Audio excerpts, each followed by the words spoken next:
The Model Shop live scale modeling show is brought to you by Tenant Controls, makers of lighting kits, soundboards, and more. Tenant Controls brings your models to life.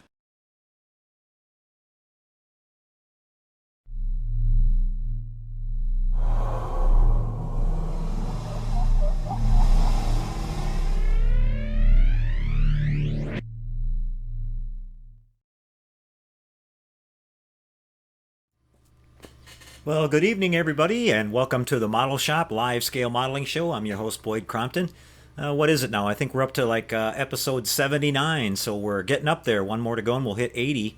Glad to be with you guys tonight. We got a nice little show in store for you. We got a lot of airplane stuff for you, airplane model enthusiasts. We just finished up the B25 kit, the Mitchell that we did the review on last week. I worked on that model this week and got it done. Posted a couple pictures over at the Model Shop Google page, and we'll take you through a little slideshow I put together of the model being built, and then a little video at the end showing that all finished up and talking about what we did to work on everything on the model.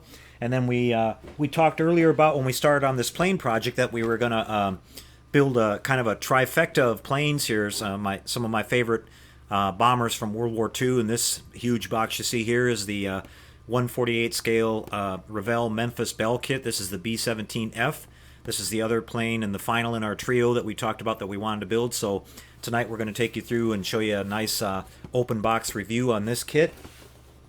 And then we're going to, our first segment here on the show, we're going to get back to working on our Man in Space kit by AMT. We've got the third rocket that I did a little bit of work on this week. We're just going to be finishing up some real quick little details on it here on the bench.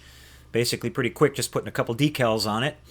This is the Mercury Atlas rocket, so that's the third in our series.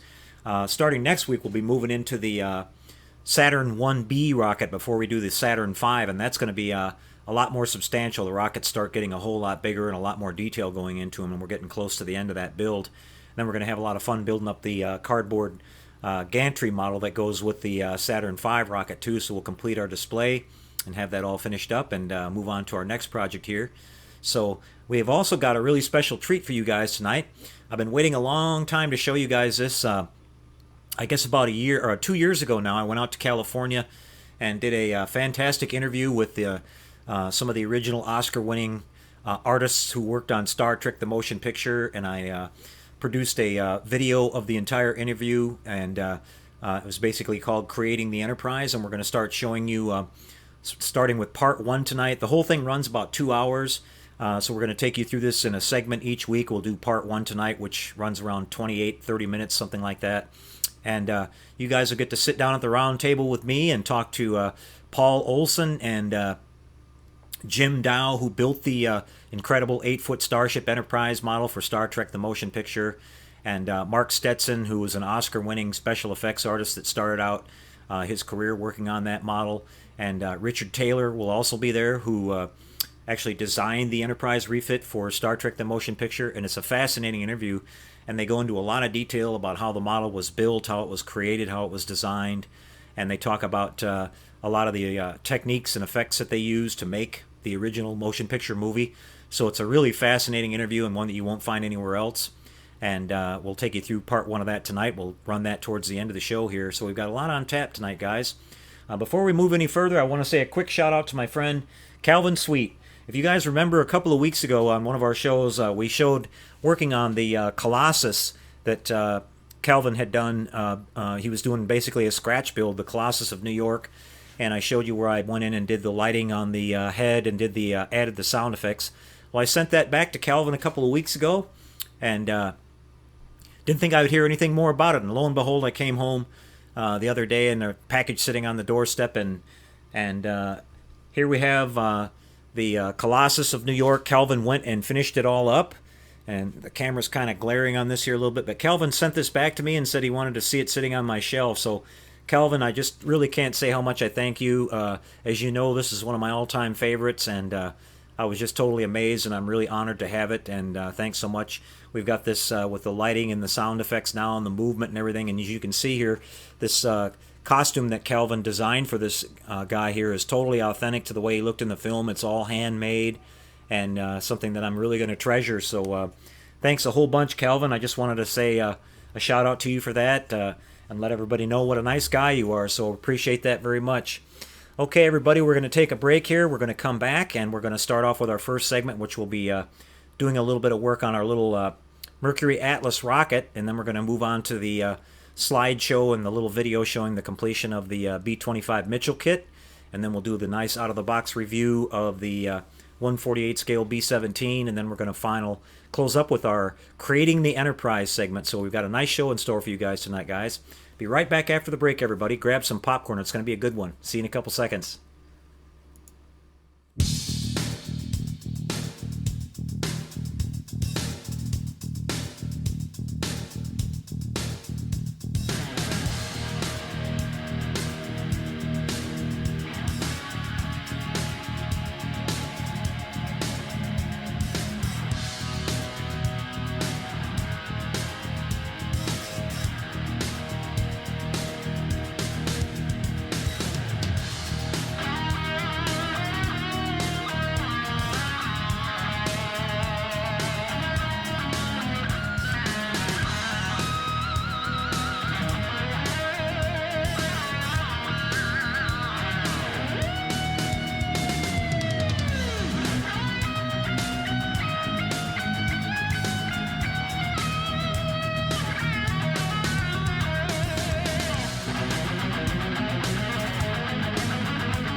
Okay, everybody, back with you on the bench now. And as you can see, we've been working on our Atlas Mercury rocket, or Mercury Atlas, whichever way you want to call it. Now, this one was done, there were several different versions of this rocket that I looked up pictures of, and I decided to do it as one of the versions that I saw online. You know, they launched several of these during the Mercury Atlas test program, and the box art showed this one being sort of white with gray on it, but they also had this all silver version here, which I think might have been the rocket that Grissom or one of the other famous astronauts went up in.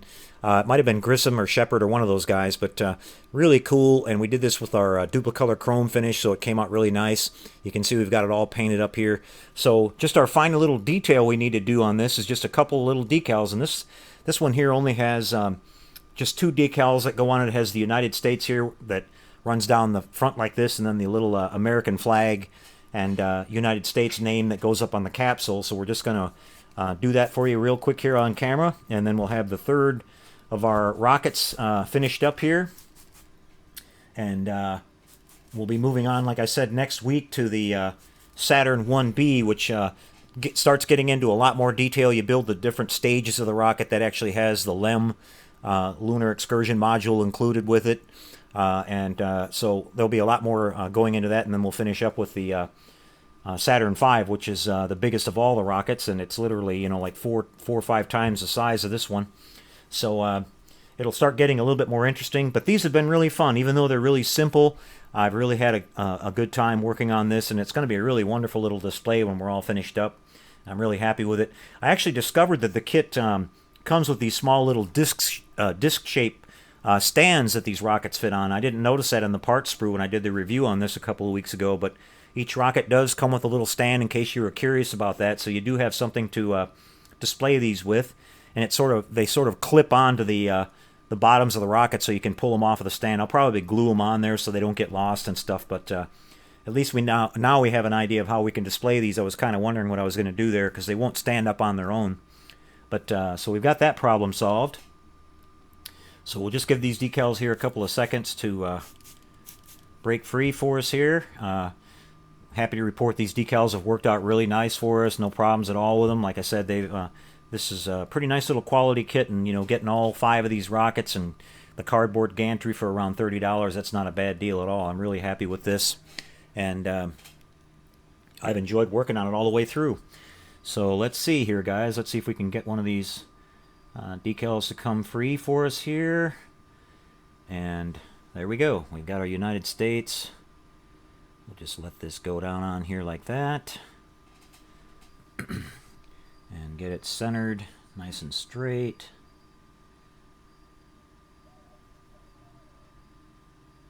And we've got our paper towel ready to go here. We'll just get this excess water off of here.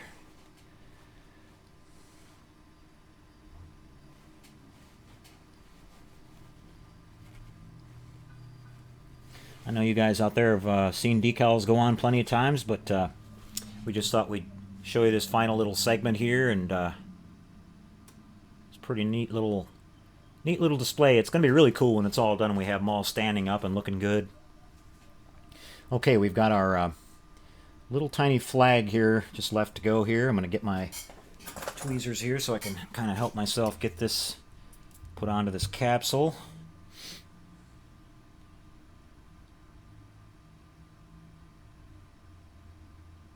Okay, I'll make sure I don't put the lettering on upside down there. It's so tiny I can barely see it.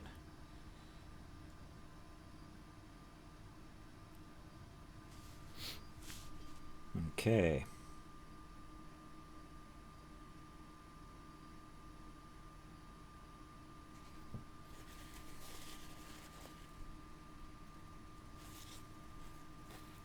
A little extra water there.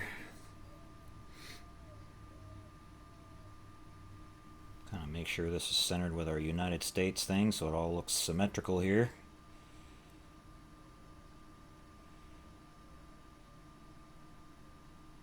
There, that looks pretty good. Okay, guys. Let's kind of get rid of this last little bit of water here for you.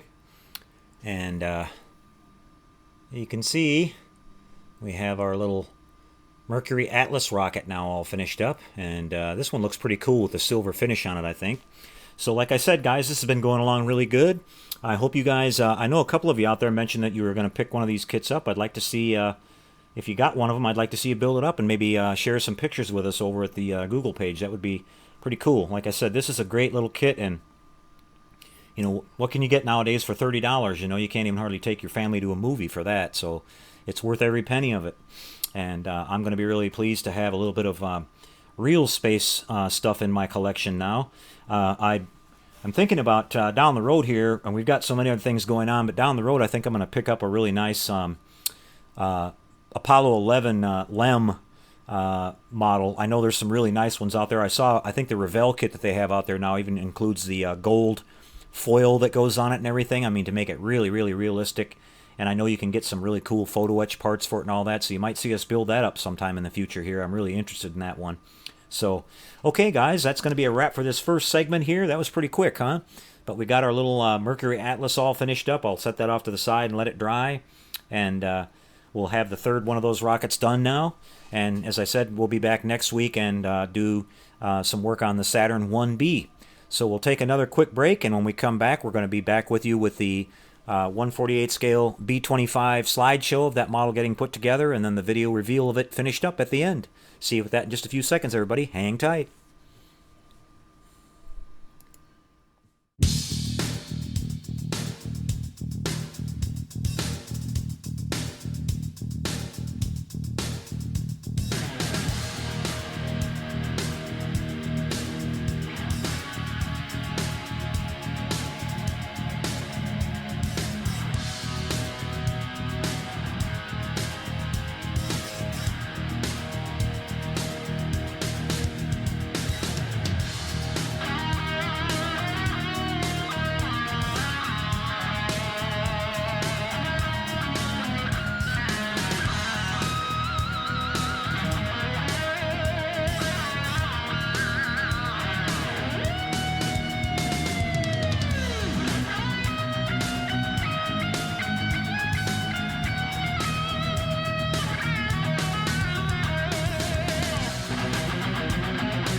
Okay, folks, well, I hope you enjoyed the slideshow we had of the Mitchell going together here. We're going to finish this up now for you guys here on the show. We've got our decals that came in from Squadron Products. This is made by Superscale International. These are the early Army Air Corps roundels that I wanted to do on this model.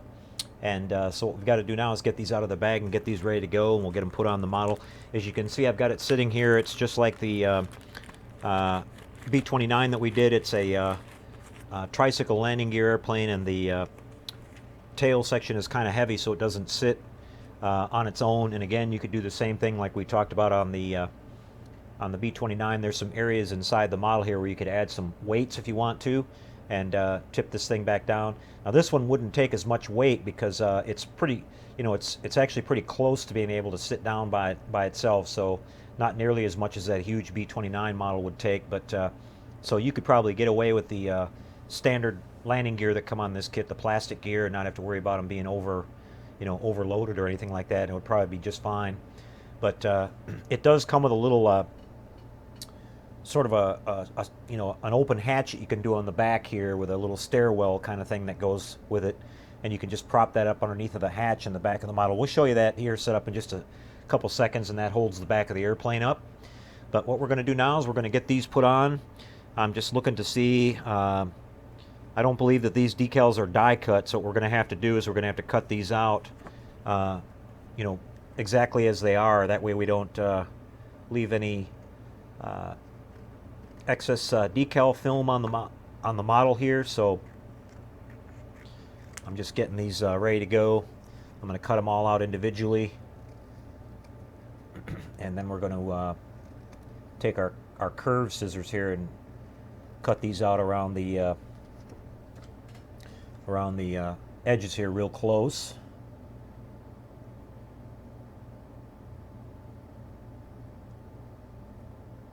And these will look great.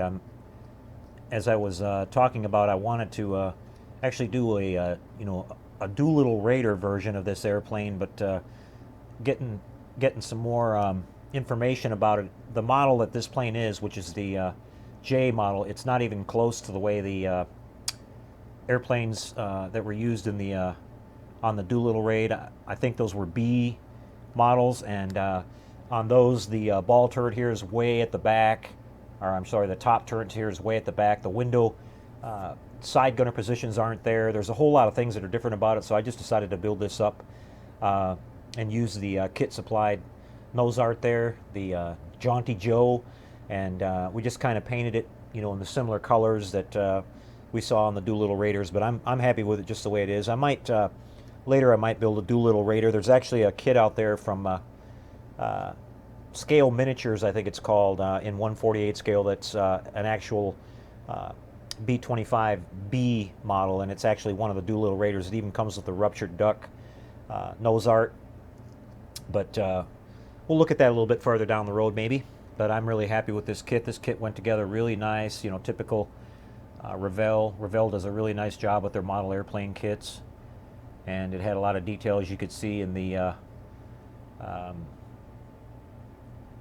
slideshow there. So we'll just get these cut out, and I was careful to read the instructions on this too, and that these are laser jet printed, so we don't have to worry about putting any covering this with any kind of lacquer or anything like that. They won't disintegrate when we get water on them, so that's good. You always want to make sure you check the instructions on your decals if you get aftermarket decals, because if they've been printed with an inkjet, they will definitely dissolve on you when you put them in water. So we didn't want that to happen. So we've got this going. Just getting these cut out.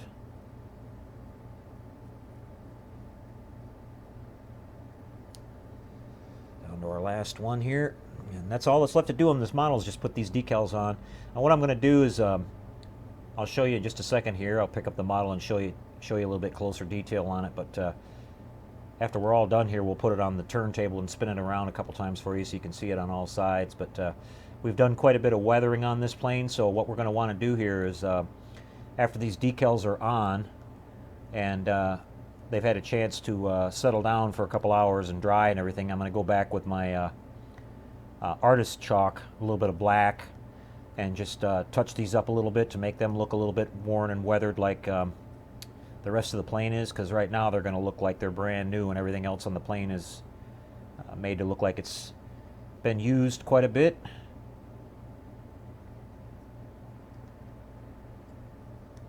Okay, so we've got our roundels all cut out now. Now, we've got two different sizes here. We've got the larger ones and we've got the two smaller ones here. The larger ones are going to go on the wings. We've got to put them on this side, one on this side here on the top, and one on the same side on the bottom. And then, of course, right here behind the waist gunner positions on the sides of the fuselage. So I'm going to douse these down with a little bit of water here. Get them ready to go.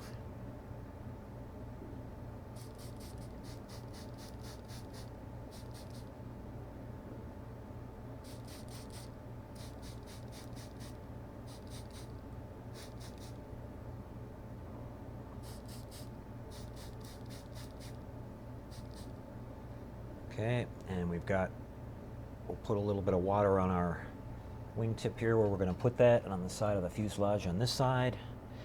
And now we just wait a couple seconds for them to dry. And like I said, I want to say a quick shout out to Chris Cortell, one of my modeling buddies. He gave me a link. I was looking everywhere. I couldn't believe what a hard time I had finding these decals, especially in 1/48 scale, and he gave me a link to Squadron Products, which I had a look around that website there. There's a lot of stuff over there for airplane modelers. So, you know, besides decals, they have aftermarket parts, they have kits, they have resin stuff, they have photo etch stuff, they have all kinds of cool stuff over there. So I saved that link. Thanks again for hooking me up with that, Chris. And I was able to get these decals. Now, I could have used the kit supplied U.S. Air Force insignias, but I just thought these earlier ones with the U.S. Army Air Corps, which they use the B-25 quite a bit, so I thought that might be kind of fitting and make it a little bit different than the way the kit came right out of the box anyway, so this should be pretty cool. So we've got everything going here, and we're just waiting for our decals to break loose. Just give them a quick check here. These come loose right away like most new decals do. Okay, we're just going to go ahead and lay this one on the wing.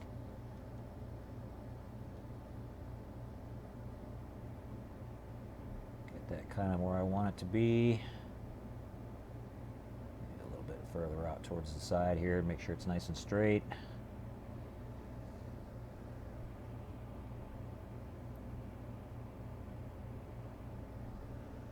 That looks pretty good to me. Okay, we're going to take our paper towel and just get rid of the excess water here.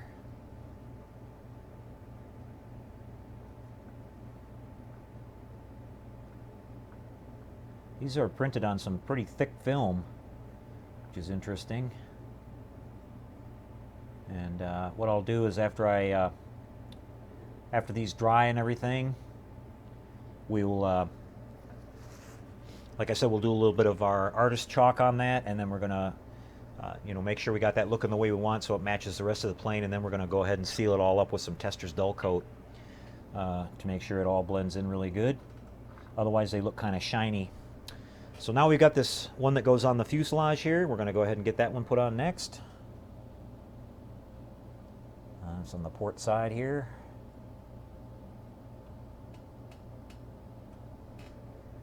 All right. Let's see if I can find a good spot to hold on to this thing.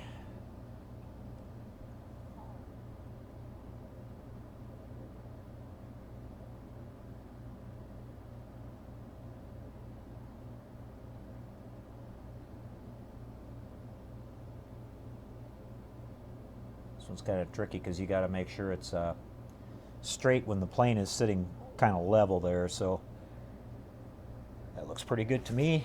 Go ahead and get rid of the excess water again.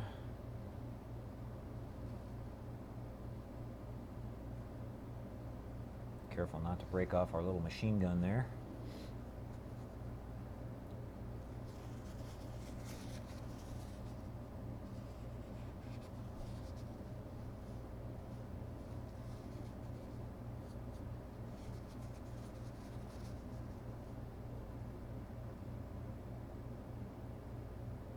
These lay down really nice. So there you go. There's our fuselage one. Now we're just going to spin her around here and do the same thing on the other side. And we got to go to the bottom of the wing. Now here on this side, there's this kind of recessed little, I think it's a hatch cover or something here. So we're going to put the decal over it, and we'll just kind of see how it lays there. We may have to put a little bit of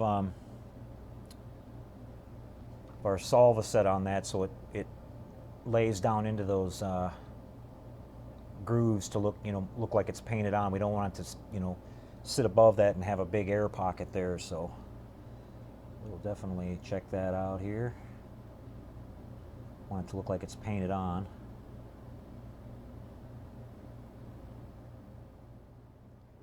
Okay guys, so our decals on the fuselage and the upper wing have been drying here for a little bit, so now we're going to go ahead and put this final one here on the bottom and call this a wrap, guys. Things are looking good here. These decals worked out really nice.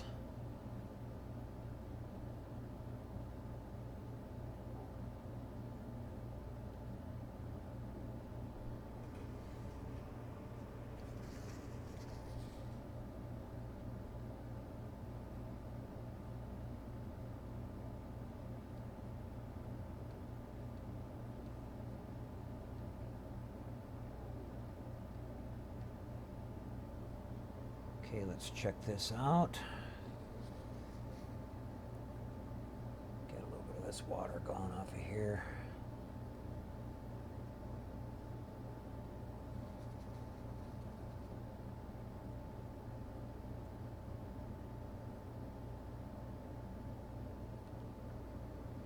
Okay guys, so there you can see we've got our, careful not to touch that with my fingers.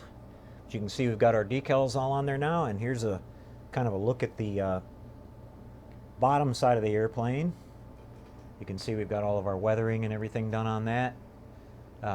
We've got our 500-pound bombs there up inside the bomb bay, and this is a great little kit, and it's going to sit really nice with our B-29 that we've got on display. And then, like we said, we're going to be building up the B17 Memphis Belle kit, which we're going to come back right after this now and doing a out-of-the-box kit review for that for you guys. So what I'm going to do now, guys, I'm going to set this down and we're going to put it on the I'll go get the turntable and we'll put it on the turntable and we'll spin it around a couple times for you guys so you can see the model all finished up here. And keep in mind that we're going to, like I said, we're going to come back after a little while here and we're going to do a little bit of weathering on these decals as well to make them blend in with the rest of the model. And when we get it on the turntable, I'll explain a little bit more about what I did to do the weathering on this. So we'll be right back with that, everybody. All right, everyone. Well, here's a look at the B25 all finished up now. We've just got to come back and do our little bit of weathering on our decals there, but everything else is finished up on this. I thought I'd throw it on the turntable here so you guys could see it on all sides. You can see that we've got this little stand that comes with the model here. It's basically, you can build it with the rear crew compartment hatch open, and it has this little kind of stairwell thing that goes with it. I had to shave it down just a little bit to get it just the right height to where it lines up and has the plane setting level and everything. But if you decide you're going to have this sitting on the ground, you can use that to hold the back of the plane up if you don't want to have the if you don't want to do the thing with the weights up in the front. So that works out pretty good.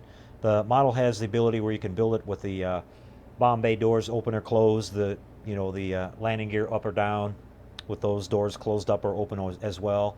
So you get a lot of options with this, and they do give you the fully detailed bomb bay interior, which is nice.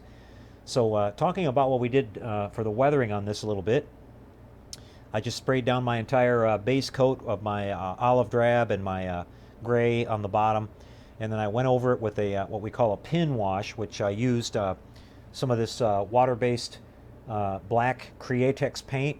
The reason that I like to use water-based is that I don't like to use the terpenol or some of the oil-based acrylic paints that are out there, solvent-based paints. You have to use like a terpenol or something like that to break down the wash after you put it on. And that always scares me because I'm worried about I'm going to smudge my my base paint or something like that. It's going to eat through it and disturb it. So I like to use the water based, so that way it just a little bit of water on a towel or whatever, and it just wipes right off. And just so what we did is we took our little small brush and we just went around all the areas here, like the ailerons, the elevator, or the flaps, the elevator at the back, the rudders, anywhere we wanted to bring out some detail, and we just applied a little bit of that. Now you break this down with some water. Like I said, you don't just use it straight out of the bottle. You break it down with a little bit of water, and then a trick that I figured out or found out on YouTube. I can't remember his name out there quite a while ago that I saw it, but he mentioned putting a couple of drops of like Dawn dishwashing detergent in your mix, and that way it sort of breaks the surface tension of the water, and it will flow, and it will stick to the model much better than where water kind of wants to try to bead and repel away from the model a little bit. So just a couple of drops of that Dawn or something similar to it in the water there, mixed with your paint, and it makes it flow a lot better. So we went around the entire model like that on the top and the bottom, and then we let it dry, and then we just came back with a towel with a little bit of water on it and just wiped everything down, and then that left our black areas in the recessed areas of the model there, and it made it bring out all that panel detail. So that's how you do some basic a basic wash on an airplane model like this. There's a lot of different ways you can do that, and you can, like I said, you can go on YouTube and you can look up all these different techniques. There's all kinds of different ways that guys use to do that, but that's a really simple and really effective way. And then once we got the wash done, I took some of my black artist chalk, and I just went around the like the engine cowls up here on the top, where we see, looking at pictures of the real B-25s, we saw a little bit of like soot, black soot build up on the engine nacelles, and a little bit on the trailing parts of the wings here, and on the back of the where it would carry back and kind of go over the tail a little bit. So I did a little bit of that on the top and the bottom. And so then we had kind of our second layer there. Then I took a little bit of white, believe it or not, and I went over it here and there just lightly, and just kind of rubbed it in. I sprinkled a couple little spots on it, and I took my towel and rubbed it in. And what that did is it made it makes it look like the paint, is kind of varied in its texture, and it makes it look like there's a little bit of sun bleaching going on, where the paint, these planes were never stored inside. They didn't have huge hangars for these things. They just were out, out in the elements all the time. And when they were in combat areas, they really didn't have much time to do much maintenance on the paint or anything like that. Now, they would fix holes and sheet metal or sheet aluminum damage and stuff like that if they had to, but as far as the overall paint and everything, they didn't have much time to work on that. They mainly worried about the mechanical aspects of the airplane and make sure all the systems were functioning properly, and that took up most of their time. So they weren't worried a whole lot about cosmetics. So over time they would get weather beaten, and they would get a lot of chips in the paint and stuff like that. So what we did there, as you can see on the leading edges of the wings and around the cowls of the engines, and just in spots where they would do kind of like routine service on the airplane, I just took a little bit of silver and just dry brushed that on there. I made sure the brush dipped it in the silver and then just wiped off the excess, and then just kind of went around and just kind of tamped it on here and there, and that gives you the effect of having some chipping and stuff like that going on in the paint. And then on the leading edge of the propellers, you want to do that too, because again, looking at pictures of these things, you would see that. In fact, I was watching the movie 30 Seconds Over Tokyo. It's a classic old black and white movie about the bombing raid on Japan that we launched these airplanes off of the USS Hornet. That was the famous Doolittle raid. And looking at that film, I'd never paid attention to it before. There's a high resolution copy of that out now. It's on Blu-ray, and you can see that even the planes in that film were pretty beat up. When they showed them up close in the background, you could see they had chips all over the paint on the cowls here, on the sides and on the bottom of the wings and places like that. Up here I saw they had a lot of chips around the turret here. I guess that's because they go up there and they do some service work on that, and just maintenance crews working on things over and over around the areas where they put the fuel in and stuff like that. They drag equipment over the top of it, and it's going to get chipped over time. So that's just kind of what we did, and like I said, I'm real happy with this kit. It's a great little kit. Had a lot of fun building it. It's a really nice, accurate model for the B-25, and so we're going to add it to our collection here and have it hanging on the wall next to our B-29. We're going to come back in just a second, guys, and we're going to do our out-of-the-box kit review on the next airplane that we're going to build here, and that'll make our airplane kind of trio that I wanted to have complete. We're going to do an out-of-the-box kit review on the Revell 1/48 scale B17F, which you're going to build up as the Memphis Belle. So we'll be back and show you that in just a couple seconds, everybody. Hope you enjoyed the build-up of the B25 here. Had a lot of fun with it. Be back in just a couple seconds, everybody.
Okay, back with you again, everybody. Hope you enjoyed the segment on the B-25 Mitchell build-up.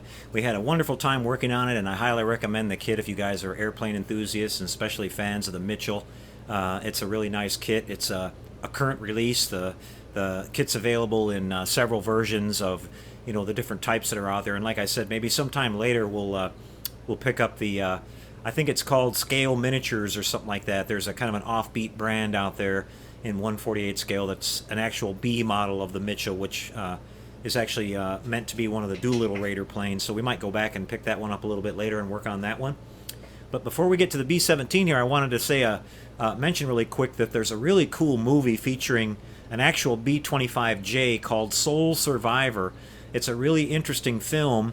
It was put out in 1971. It stars our very own William Shatner, of all people, right? Kind of one of the first movies he made after his stint on Star Trek, the original series, and also Richard Basehart, which a lot of you guys will remember played Admiral Nelson in the original Voyage to the Bottom of the Sea. It's a really interesting movie. The screenplay for it was written by Rod Serling of Twilight Zone fame, and the story is very much Twilight Zone-like. The story is based on a true event of a B-24 Liberator that was discovered in the middle of the African desert sometime in the 1970s called the Lady Be Good. Some of you aircraft history buffs out there will know exactly what I'm talking about.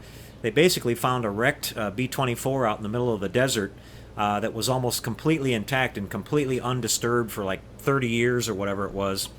And they found the diary of the crew on board the plane and found out that they had set out to try to walk out of there, and it took them a few months, but they wound up, of course they didn't make it, but they wound up recovering all their bodies, and it was a really interesting story, and what they went through and everything, and how they tried to survive out there. And the movie Soul Survivor is about a B-25 that crashes in the desert, but there's a Twilight Zone twist on the story. Now, the reason I bring it up is that the video's on YouTube right now, And for years, all there was a really crappy, low grade, low resolution VHS copy of that was available. It was really grainy and really horrible looking.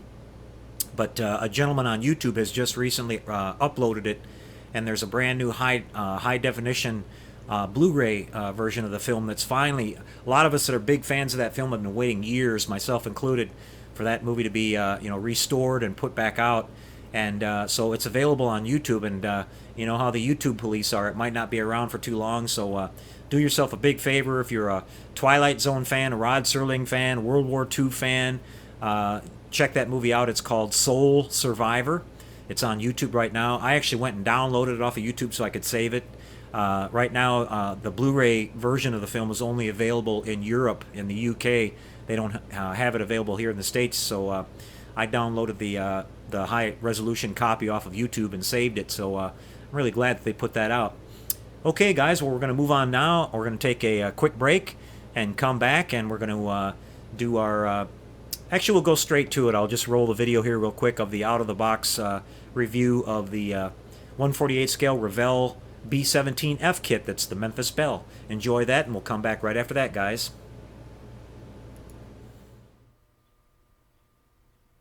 Okay, everybody. Well, we had a new arrival here at the shop this week. We got this beautiful 148 scale Revell B17 F kit. This one's the Memphis Belle. We talked about how we were going to build up my three favorite 148 scale World War II bombers, and so we've done the B-29 and the B-25.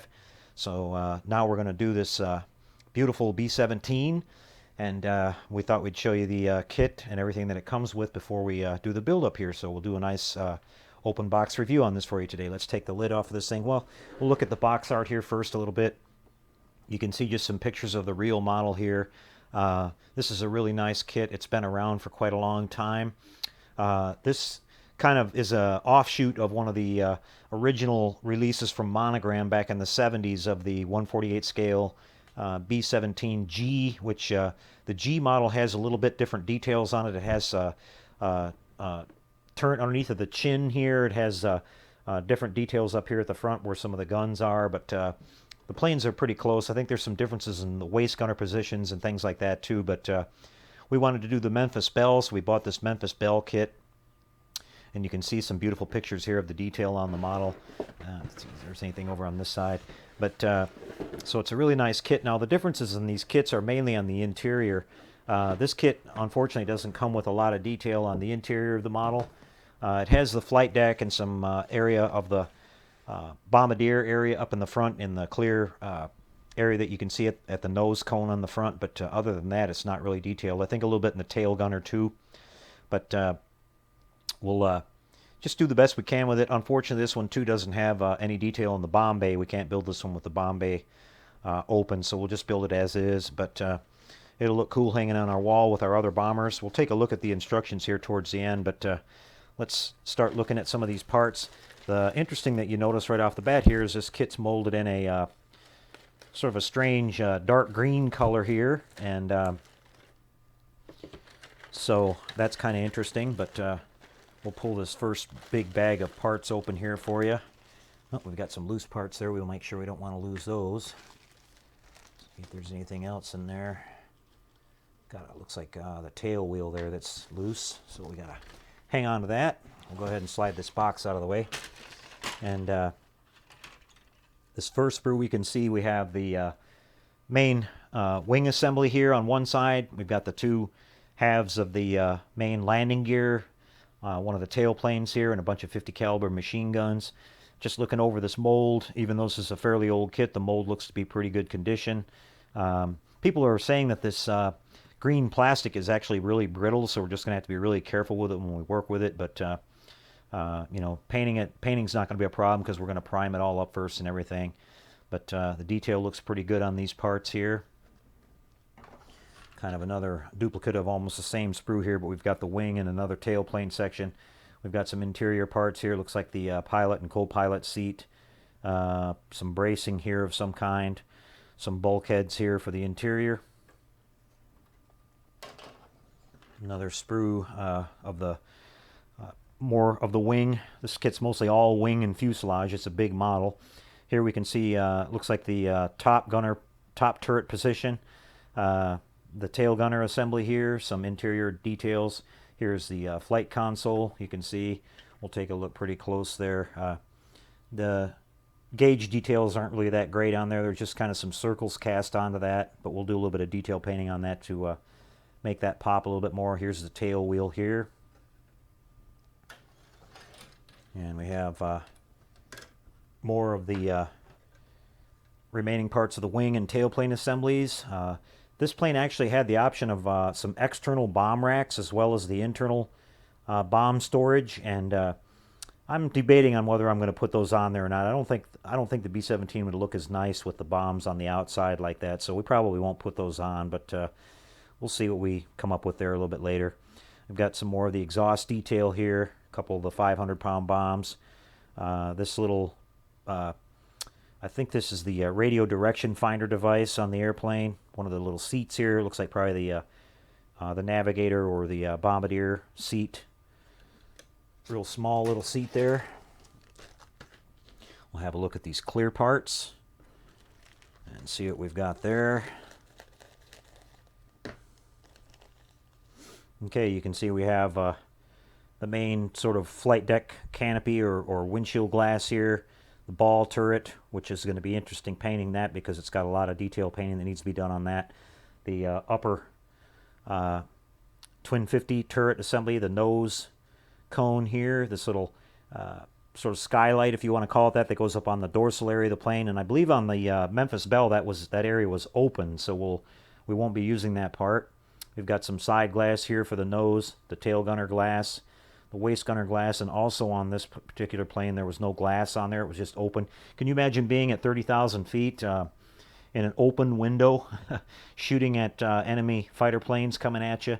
It's just, way below zero. You can't breathe without your oxygen mask. It had to be really insane up there. But, it's just all part of World War II history. Really fascinating stuff. You can see we've got some basic window glass assortments here for various places on the ship. And we'll get to our final sprue here. We've got, looks like the fuselage and some other big stuff in here. Get this one cut open for you.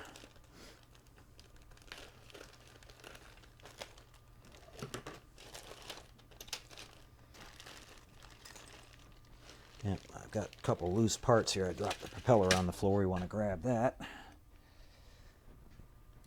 So we've got one propeller there that you can see. I'll show you that.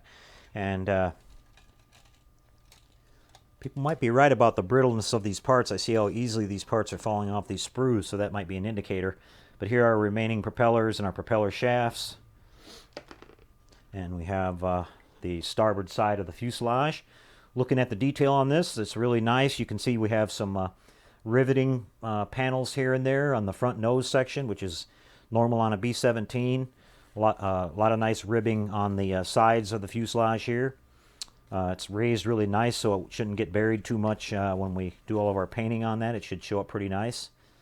And then we have the bombardier floor position here. We have the upper part of the pilot and co-pilot cockpit area, our engine cowls, our radial engines here, which again, on these kind of kits here, they usually just give you the kind of the front facade part of the engine that represents cylinders and all that. We have our flight control yokes here.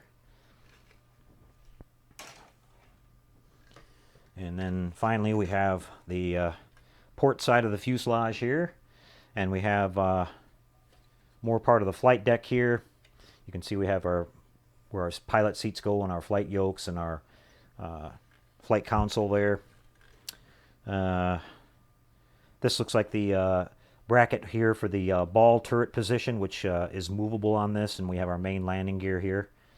And let's see, we have here, looks like the could be the bomb sight, famous Norton bomb sight. So this kit is not quite as high of a parts count as the other kits that we've been working on, but it should be really nice just by the size of it alone. We'll do a nice paint job on it. Here we'll take a look at the instruction sheet. Typical Revell, they give you an entire breakdown here of all your sprues and all the parts that you should have. And then we have our color callouts here, which are done in German, French, and English, which is nice. And each one of these assemblies is labeled all the way through when you build it of which parts are supposed to be painted which colors, which is nice if you're a beginning modeler, or even if you're an advanced modeler and you don't know what this plane is supposed to be painted like if you've never built one before, so that's going to help me out a lot. And we've got our ball turret here going together. As you can see, we've got our flight deck, our interior cockpit area going together, and then our tail wheel going in, ball turret being installed. Then the two halves of the fuselage go together, our guns go in place, and you can see we've got this kind of unique thing where the top of the cockpit actually drops down onto the top of the fuselage. I remember the original monogram kit, it was all one piece there, and you just had to slide the glass in. And it's probably still that way on the G model B17 that they still make, which the G model, a lot of people prefer that actual kit because it comes with all the a lot more interior detail and you know, things like that. But myself included, I think the earlier B17s look a little nicer than the G. I think that with the chin turret and some of the other stuff they added on the plane, it didn't look quite as clean, but still an awesome model. I mean, all these large scale kits are great. But you can see we're kind of moving on to all these different assemblies here. Then we've got our landing gear supports going inside the wings before we glue those together. And very similar to the way we've been building these other plane kits that we've been working on. Then we've got our wing halves going together. The difference in this kit is that these wings have these tabs molded onto the end of them with a kind of a lock pin. You just slide them in and you lock them in, and then you slide them forward, and it kind of a pressure fit. Where the other two airplanes we built had a inner spar assembly that went across there and helped support the wings. So hopefully this will be really strong. One of the YouTube videos that I watched about somebody building this, which I always like to do before I build one of these kits that I've never worked on before, I'll always go on YouTube and search around and see if anybody's built these. And fortunately there was quite a few people that did, and I've picked up some really useful pointers and tips on building this thing, so I appreciate all those guys out there doing that. And they mentioned that you want to make sure you really use a lot of glue on the center part of the model here on the fuselage, because all that wing loading is going to be on there trying to pull it apart, especially on the top. And that makes a lot of sense because you don't have the spar in here holding everything up, you know, so that can make a difference there. So we'll make sure we really pay attention to that. Then you've got your tail plane assemblies going on, your tail gunner position being assembled, now all the small little detail parts going on the model. The exhaust manifolds, if you want to do the option of the external bombs, your wheel assemblies going together, then finally the engines, the cowls, the shafts, and the propellers, and everything goes on at the end. Then you get into a little bit of detail here, adding on these radio masts, if you want to call them that, these wires that go on the top of the airplane if you decide you want to do that. And then we get into the decal placement and all the external detail and sort of a paint guide for the exterior of the ship if you want to do the Memphis Belle. You've got that, or this other one here, which is from the 423rd Bomb Squadron, a little bit different. But the interesting thing about the Memphis Belle is that I wasn't aware of when I watched the movie Memphis Belle. The airplane was done in just a basic olive drab with the gray on the bottom. Well, the original Memphis Belle had a olive drab paint scheme here with the gray on the bottom, but then it had a slightly different painted, lighter colored rudder assembly here, and then you notice that it had this dark green sort of modeling, camouflage modeling that was done on really kind of a strange pattern, because they only did it on one half of the tail, and then they did it in just various spots along the spine, and then a little bit on one wing and a little bit on the other. So it's kind of a strange pattern on there, but we're I'm deciding whether I want to do that or not. I think it looks kind of weird. I mean, it's authentic and everything, but we could always opt to do this that way, or we could opt to do it the way it appeared in the film. So I'm going to see what I want to do on that. I probably will wind up painting it with the modeling on there just to make it authentic and everything. But kind of interesting. I didn't realize that until I took a look at these pictures and everything here. But so then we'll wrap this up here, guys, by taking a look at the make sure we store our propeller in there and not lose that. We'll take a look at the decal sheet, which is a really nice part of the model here. You can see it's a really detailed sheet. It's got all these markings on here, and the Memphis Belle was really cool because they had like every position on the airplane. The you know, each gunner position and all that, they kind of had their own name, like Virginia and, let's see what these say, Dinny Jane, Sally, Stuka, Pete and Repeat, you know, excuse me, cool things like that. You've got some optional nose out here to build a plane called the Meat Hound, but here you can see the Memphis Belle. And another thing that I didn't realize is and doing a little bit of research on this, is that you have Memphis Belle herself here in a red swimsuit and a blue swimsuit. And according to the history books, the Belle in the blue swimsuit is supposed to be on the port side of the airplane, and the red swimsuit is supposed to be on the starboard. So we got to make sure we pay attention to that. And you've got these really colorful wheel cover decals here, and then you've got all your markings, you know, your Air Force insignias, your letters, your plane ID numbers, and, you know, all the little decals that go on it, these stripes that you can use. So this is a really nice decal sheet, and those nice yellow printed ones are going to show up really nicely on the olive drab paint scheme. Here we can see that we get, this is nice, and I just now noticed this, you get the cockpit console detail here, so all your gauges are done for you on the flight deck, which is really, really nice. That saves us all the trouble of trying to paint that on there. So that'll look great. I wish they would all include those kind of things with these kits. It's kind of what you can expect a lot in these newer kits now. But we've got the names here of the, you can see how many each bomb represented a mission they went on, and this is these little German crosses here represented how many planes they shot down, and really, really cool stuff. And this, again, is the Memphis Belle is a huge historical aircraft, and it's amazing that they almost cut it up and scrapped it, but it sat around for 30 or 40 years, and they finally took it in to the Wright-Patterson Air Force Museum in Ohio, I believe is where it's at now, and they're I know they were restoring it. I'm not sure if it's finished yet or not, but it's been under restoration for several years now, and they're not going to restore it to airworthy condition because it would be too risky to fly it, is what I saw on one of the videos, but it's going to be restored to be completely original. It's really cool that they saved that again. So, okay, guys, well, there's a wrap for our out of the open box kit review of this wonderful kit. And next week we'll be back with an update, and who knows, it might even be done by then, but we'll see. We're going to be doing some work on that one, on this one during this week, and we're looking forward to it. And that'll complete our trifecta of our bombers. And then when we get all finished up, we'll show them all hanging up and on display in our model room for you. The way we mounted them on the wall turned out to be pretty cool. So, okay, guys, we're going to come back now and go to our next segment. Be right back, everybody.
Well, back we are again. I hope you enjoyed the segment on the Memphis Belle and the little open box kit review. As you can see, it's a really nice kit.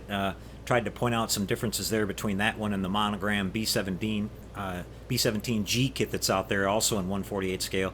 Those both of these kits have been re-released and repopped in several different versions over the years. This kit we have here is the latest one. I picked this one up off of eBay from Mark Twain Hobby Center for I think it was like 35 bucks, something like that. So it was it's not that bad of a price at all for a 1/48 scale, large bomber kit like that. So you can find the kits relatively cheap. So anyway, we're looking forward to getting started on that one.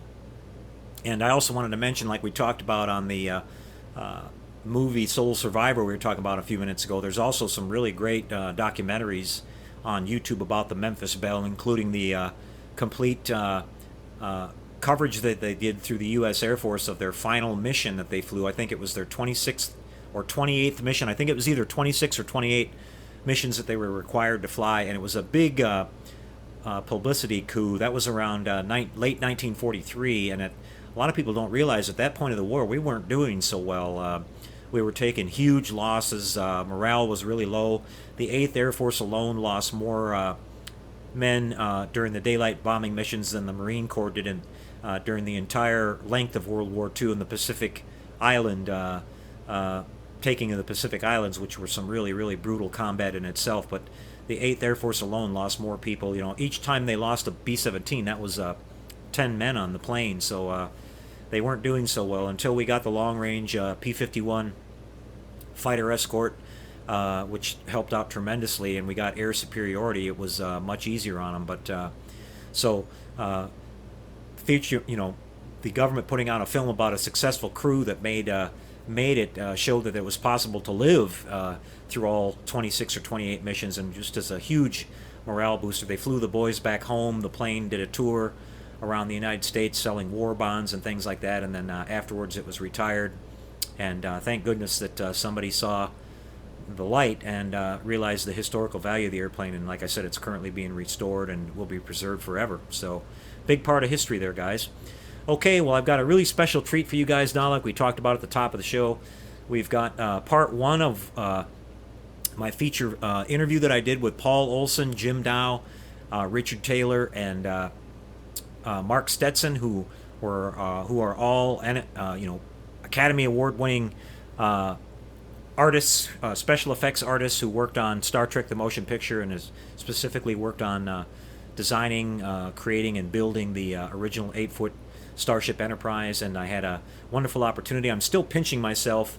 Can't believe, it's been almost 2 years, but while I was there doing the interview, I think when you see this opening sequence here in part one, you might notice how excited and how nervous I was. I couldn't believe I was sitting down at the same table in Mark Stetson's house there in beautiful Bel Air. It's a really ritzy part of Los Angeles, looking down out his huge picture window in the back of his house down to L.A., and we were there just chatting like guys in the shop. I couldn't believe what a warm welcome they gave me, and just answered all my questions and things that I had been waiting to ask these guys since 1978 or 79, whatever it was when the film came out. I was fascinated with the work that was done on that model, and still am to this day. So thanks to Paul Olson inviting me out there and getting a chance to film all this stuff. It was just a once-in-a-lifetime opportunity. Now, like I said, this thing runs about a little over 2 hours, so I broke this up into segments. We'll show you part one tonight, and it runs for about 30 minutes here, and then we'll come back and wrap up the show at the end.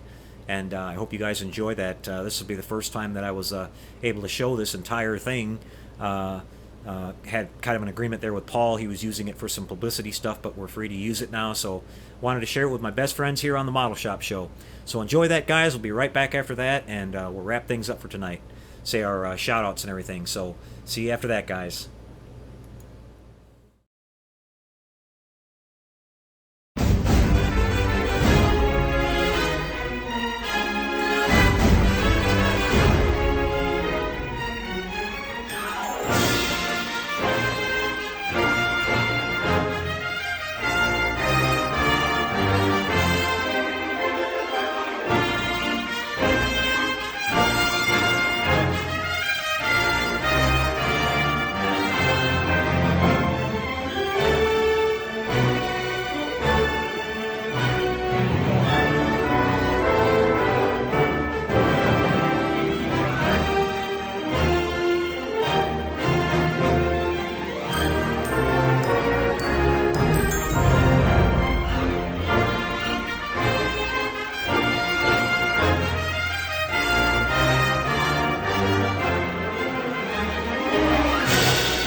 So here we are, boys.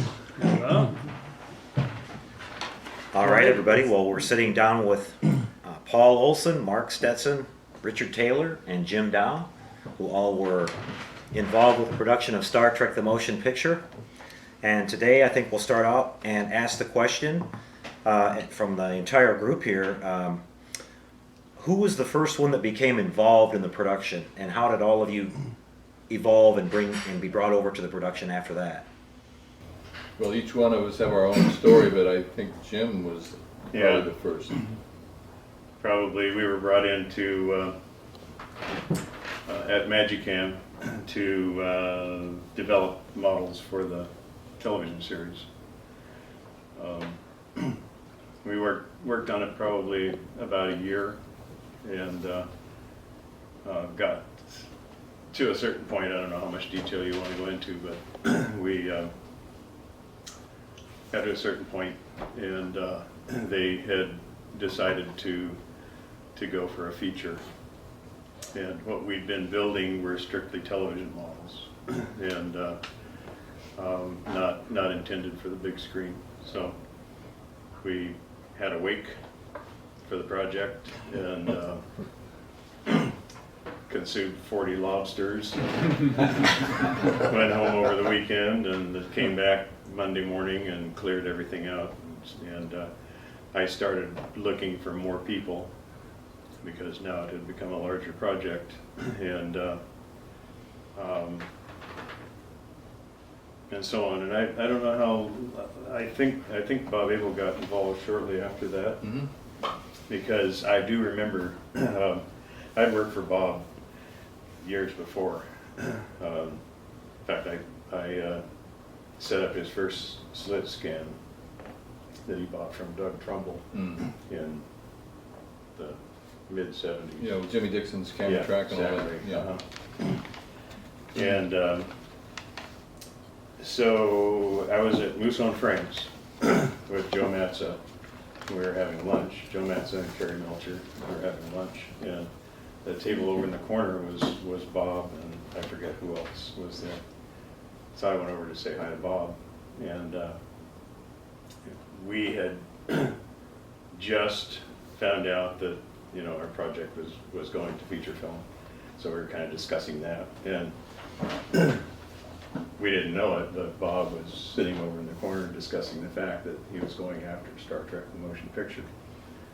And I went over and said hi, and what are you working on these days? And I can't really tell you, but it's something really big. Well, I can't tell you either, but it's something really big. Okay, and continued to have lunch. And then the rest is history now. Well, I was at Robert Abel Studios. I started there in '73, and in 1979, we were approached to do the special effects for Star Trek the Feature. And so that was my first interface, is when we went over to Paramount to meet the producers, who happened to be Jeff Katzenberg? Katzenberg. Yes, yeah. It was Jeff Katzenberg's first film as a producer. Yeah. And to meet Robert Wise, well, no, I'm sorry, Robert Wise wasn't on the film yet, to meet Gene Roddenberry, and to generally get a lay of the land, meet the art department, see what had been developed for the film. Well, I was the main designer at Abel Studios, so we went over to take a look, and part of that whole process was going to the Magicam model shop, which had already started working on the television show. I think Star Trek the Feature evolved as a result of the success of Star Wars the movie, and the studio kind of had a knee-jerk reaction to turn this television feature into a full-blown feature. So a lot of work had gone into prepping that. They had built some sets, and they had a model underway, and these guys were working on that project. So when I came in, we had to all kind of step back and take a look at it in terms of the quality that now is happening in motion pictures, Star Wars for sure. The new evolution of the way of shooting models, having motion control, building models that were much more complex, of a whole other scale, to be able to get close to them. So we all had to look at that at one time. It was my job to kind of look at the models and redesign them in a way to work for the feature. So that's when I met Jim and all the work they had done. And I was thrilled, to say the least, that I was working with these guys, because they were pros, they had done a lot of work, and they had developed other technology at Magicam. So they were pretty sharp guys, and they had an aesthetic, and so that was when I first got involved. Okay. And Mark? Mine's a bit more straightforward than that. I started bugging Jim to get on that crew somewhere around the beginning of 1978, and Yeah. with all the with the sort of the success of Star Wars and the sort of the public recognition of Star Trek once it had been elevated to a motion picture status, that had caught the eye of the union establishment in Hollywood, and it was hard for Jim to hire me. It took 5 months of waiting and pestering on my part, and trying on Jim's part to wait for a window of time when Lunches with the union president. It's been pretty exciting. Yeah. Finally, there was a point where the union was at full employment, and Jim was allowed to hire me as a specialist permit. Right. So, and then I ended up working on the picture for 3 different companies for a year and a half. Got all my hours in that I needed to become a full #1 card-carrying journeyman in the prop makers union. Quite an accomplishment in a short amount of time. Yeah. Yeah. Yeah. Well, that's just where you began. May Right. 78. We've got a lot more to talk to with Mark about that and the rest of his career. And Paul, how did you become involved with the picture? Jim had had grown up with and gone to school with a very, very famous airbrush illustrator named Charlie White, who had a studio on Santa Monica Boulevard, and a friend of mine shared the studio with him, who was an airbrush illustrator named Ed Scarisbrick. And Jim, you called Charlie. Yeah. Yeah. So we got to the point where we were reaching the primer stage, and we had nobody on staff. That we had so much work to do that we needed to hire someone to come in and focus on paint, nothing else. So I called Charlie. But Susanna was working on it, wasn't she? Yeah, She had made yeah, a start. She was kind of priming. Yeah. Yeah, she actually she painted a lot of the Klingon and did a good job, but we needed her hands in the model shop. Right. I need somebody to just focus on paint.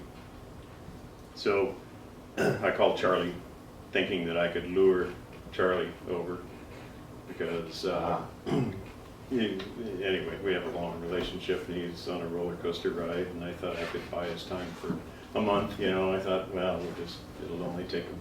Yes. Just knock it out. Yeah. Well, that laughter is because of the complexity of the paint job on the Enterprise. It's kind of like the highlight on a painting.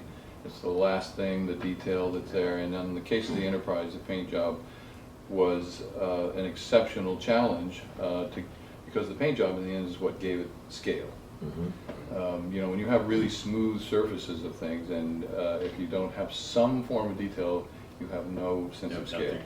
Yeah. So the Enterprise with these big sweeping curves, especially the saucer, and that's where his expertise came in, and us figuring out the patterning of those designs and coming up with the paint pigments and the way of applying them and all that. It was we were inventing it as we did it. So I called Charlie, and Charlie says, well, I can't put the time into it, but I've got somebody else here. I don't know if he handed the phone to you or if No, called me back. he handed the phone to Ed, because they were in the same room, and they faced each other, Yeah. And then he said to Ed, he says, don't you have a friend of yours who's looking for work, who's pretty good with an airbrush?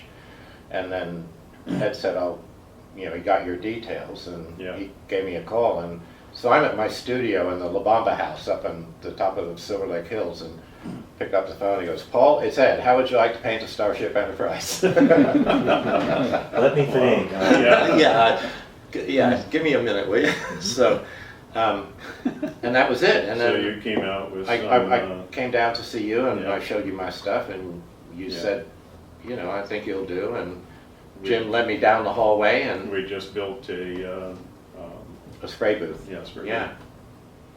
And it was just down the hallway on the right before you walked into the main model room. And there she was, you know, as I said, with her wings spread, waiting for me to have my way with her. Yeah. What are you waiting for?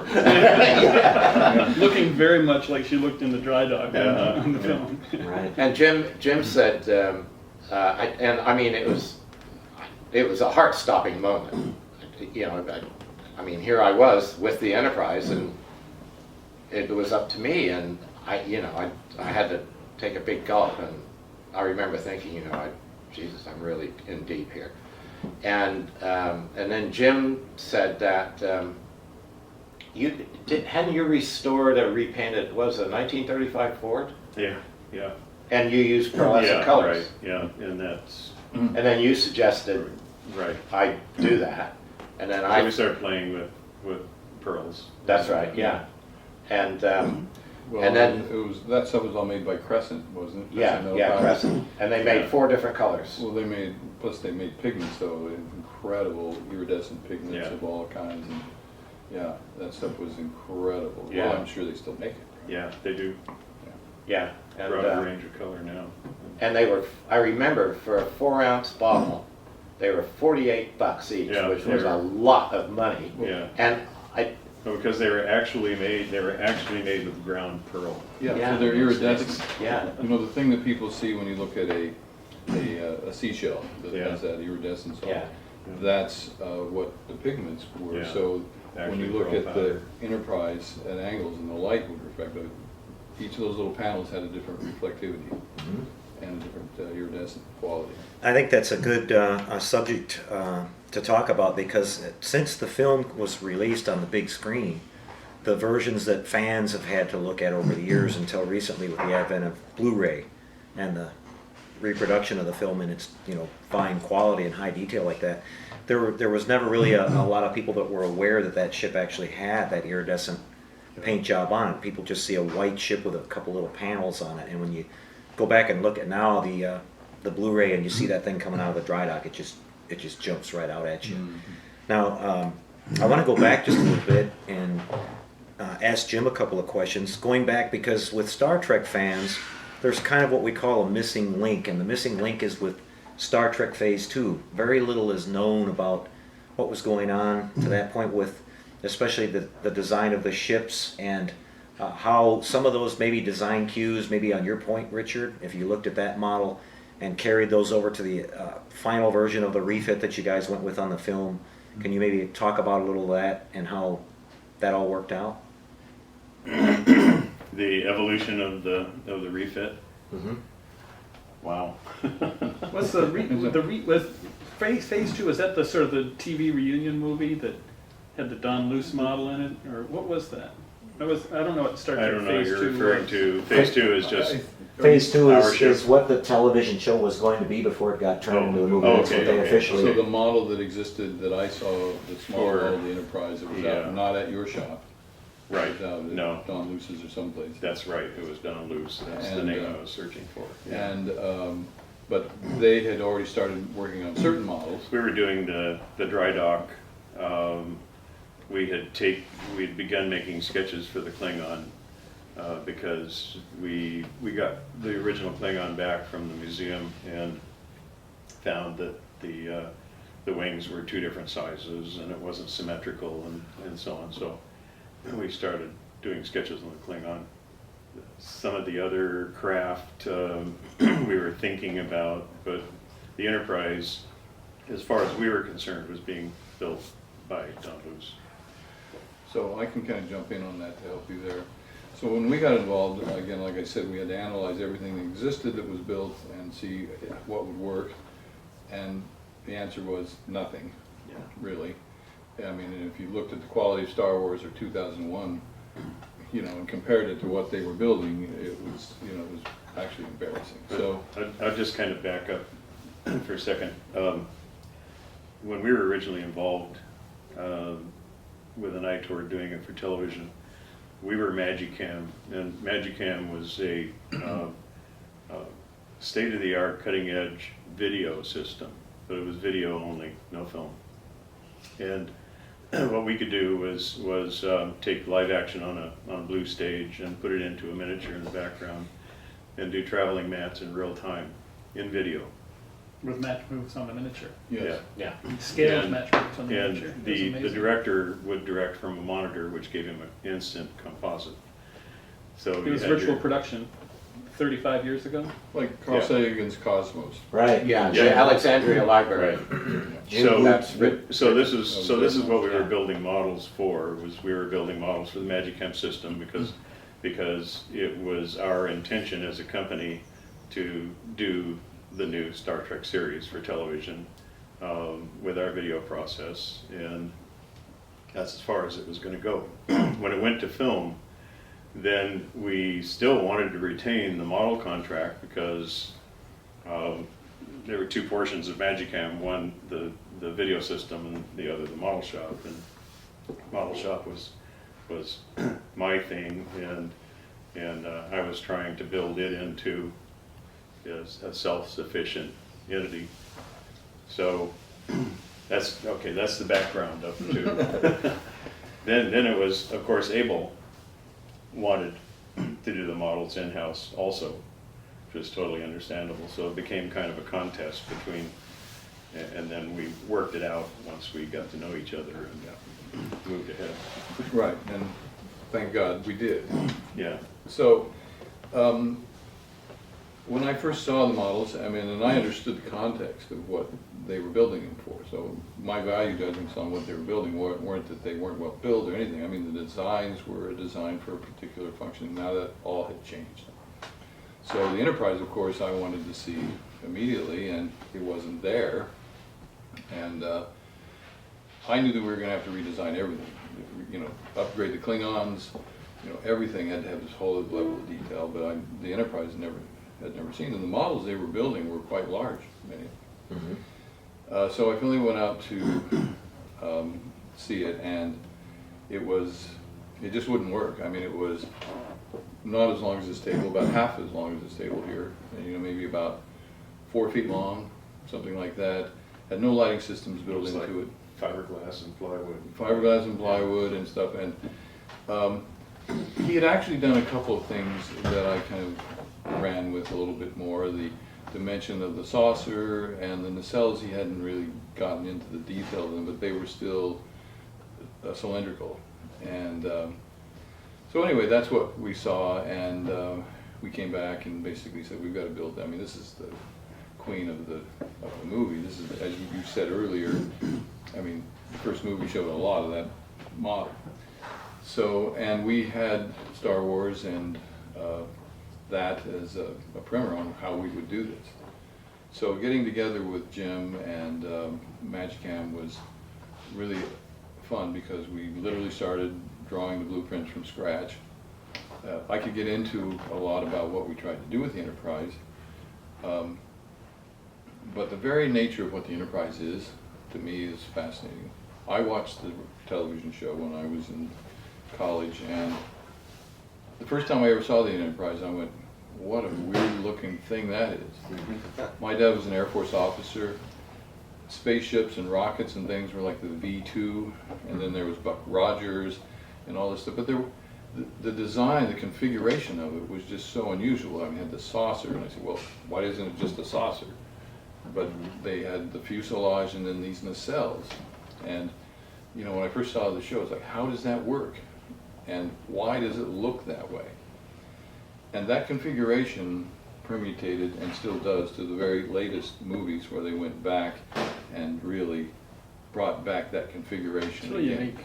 It's really Yeah. unique. Mhm. It's really beautiful. Now, as a designer, when I looked at it, and as soon as I knew we were doing Star Trek, I started reading a lot about space structures and how the first thing you learn is that anything, if I put this glass in the air in outer space, it would spin around its center of gravity. Well, the center of gravity of the Enterprise is the most unbalanced object in the history of outer space. You would never, ever design something like that. to go Sorry, to outer folks. space. Yeah. So the saucer, fine, but it's just an incredibly unbalanced object, which was a problem when we built the model as far as armaturing it from the rear or the front. You got the torque of that whole thing. So it's a really strange configuration. And when we started to do a new design, my first question to Roddenberry was, well, I'd like to do a bunch of sketches of different possibilities. And he said, no, it has to have that configuration. And I said, well, can I streamline it? Can I? He said, yes, you can. You know, What can we do? But you have to keep the saucer, the strut, and the lower fuselage, the struts, and the nacelles. And so that was a given that it had to be that configuration. Okay. And when did you? I remember hearing you guys talk about it in the earlier interviews that maybe you would have liked to seen that model been a little bit bigger. It wound up what, it's something like 8 feet, Jim. Yeah. You would have liked to seen it a little bit bigger for the. Right. At one time, I had a tape drawing that I did in my office that was 12 feet long, and that was kind of the vision that I had for it. But the reality of shooting that with motion control and armatured from 4 or 5 different positions, and weight and so on and so forth, we settled on an inch to 10 feet scale, and which made it about 8 feet long, about 4 feet wide, which was a scale that you know, I kind of prefer 1.5 inches to the foot. But it was a scale I felt we could work with, and I think it worked out fine. The ship came. I was just rereading those notes that I gave to you, and amazingly enough, because of the armature that we built and so on, the ship came out at about 80 pounds when it left our facility. Probably weighed more like 100 pounds in the end. With Amount of additions. Bondo and junk goes put on it. Yeah. maybe only 10 pounds of extra junk. Yeah. But, it was quite a bit. But it's very strong, Yes. well engineered, beautifully built. That thing was built to last forever. Yeah, the internal weldment that you guys made, Yeah, the ring it's and all all that, it's armature? yeah, the So, interior. a lot of people may not know that, Jim. Could you maybe talk about that a little bit? That it has an internal structure. Yeah. The internal structure was the main body is a cylinder of 1/2 inch thick, 1/2 inch wall aluminum tube. About a 4-inch cylinder, so maybe 5 inch, something like that, wasn't it? I believe it was about 5 inches. Mhm. Yeah. In the Probably about- fuselage part. Probably about 3 feet long. Yeah, in the fuselage, and probably 30 inches long or so. And the neck is 1/2 inch aluminum plate. Like a single blade going up trapezoidal Right. shape. And then the saucer ring was 1.5 inch thin wall aluminum tube bent in a circle. Everything's heliarched together. The struts for the nacelles were 1/2 inch aluminum skinned with styrene. And then the nacelles were built up out of a variety of materials, clear acrylic and so on. Okay. And it's a damn good thing that it was built like that, because I think on at least 3 occasions, when dropping a paint bottle or whatever, and I stood up and bang, hit that thing. And Pretty solid. it huh? was like, She and then just the kinda- cells are going doing, doing, doing, doing. Yeah, she kind of vibrates. Yeah. And Like a tuning fork. if one fell off, I was out the door to Mexico. Oh yeah. Well, It was solid. you just take it was designed to be armatured from the side, well, from Yeah, 5 sides. actually both sides, bottom, front, rear. Right, Yeah. not the top, but all the other. So, Everything off the bottom section was just the engineering section, right? Yes. So now if you put that thing on the armature from the rear back through the cargo bay, and there's a fuselage going out there, then the strut, and then All the weight Yeah, is all now you say cantilevered that out. thing weighs 80 That's pounds, scary, but yeah. the torque on this is way more than 80 Yeah. pounds. 300-400 pounds. 300 or 400 pounds. And then, Yeah. you know, it had to roll or do some things like that in certain shots. And there's a difference between rolling a model, because the way the light changes, versus moving the camera to say you're rolling. So, Right. but they did a great job of building that, and then all the electrical circuitry that was built into it on top of that, because Had to go out at any one of those, Right, that's what I was, going to ask about. So was there a main umbilical where the power came in that was kind of always kept in the same spot, or did it No, go it in had to- depending on well, what it had shooting to- angle? it had to go out of. But functionally, whichever the way it ended up being shot, it primarily lived off its right armature mount. Right. And we actually sealed up the Sealed left up side port completely. side, Yeah. And then I think towards the end of the show, opened that up for one shot.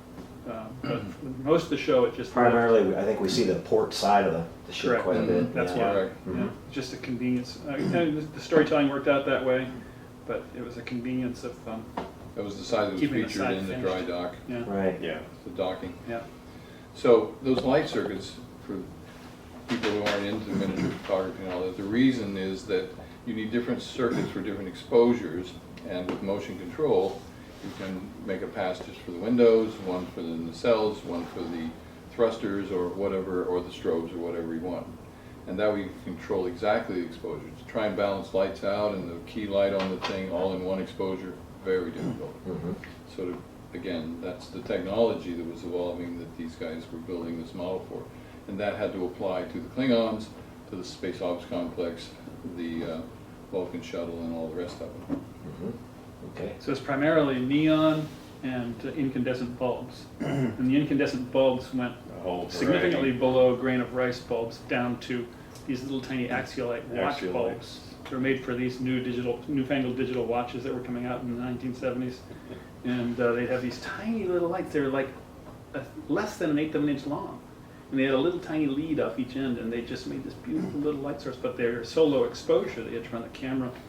If the camera took 1 second to expose the entire Enterprise body, it might take 5 seconds to shoot to expose the Well, that's very very much interesting. light. axiolite. Yeah, we would, as just observers, we would think that you would have the lights all on the thing and you just make one pass and get the lights and that's it. So Yeah. you had to literally take sections of lighting and blend that together and Right. Mhm. filter it Each- just, that's Each very lighting interesting. system was a separate exposure, Mhm. rewinding the film, reshoot. But the other part of it is that the thing that was added that they did in Star Wars for the first time was on a motion control camera, the shutter opens and the camera's moving, and it close, so you get motion blur instead of that stop action look that Harryhausen or anything else would. So Mhm. now when something moves, it had motion blur. So that's being added every time you're making a pass on the lights. So, Interesting. yeah.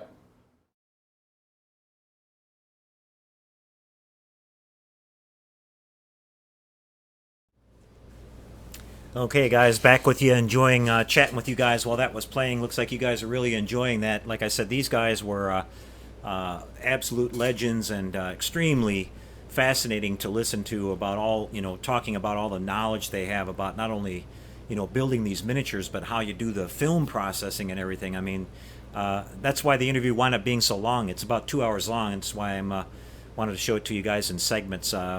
But it looks like it's going to be a hit, so we'll bring back part 2 for next week's show, another half hour until we get through them all. Might wind up being 4 parts or maybe 4.5 or something like that. So glad you guys are enjoying that. I still think about it all the time, and they're talking about getting together again maybe next summer, and I might go out there and shoot another interview with those guys to talk about, Paul is still working really hard on their project, trying to raise the funds to build a new replica, since the owner of the original model doesn't want anybody to touch it. I think he's crazy not to let these guys restore it, because it's just going to keep continuing to deteriorate, but it's his model. So but anyway, we'll be back with part 2 of that next week, along with a lot of other not nearly as fascinating stuff that we do here on the show. But anyway, had a lot of fun with that, and glad you guys enjoyed it.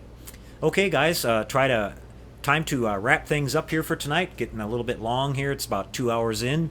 So we'll head over to our shout-outs and our Q&A session for tonight and see who's all here.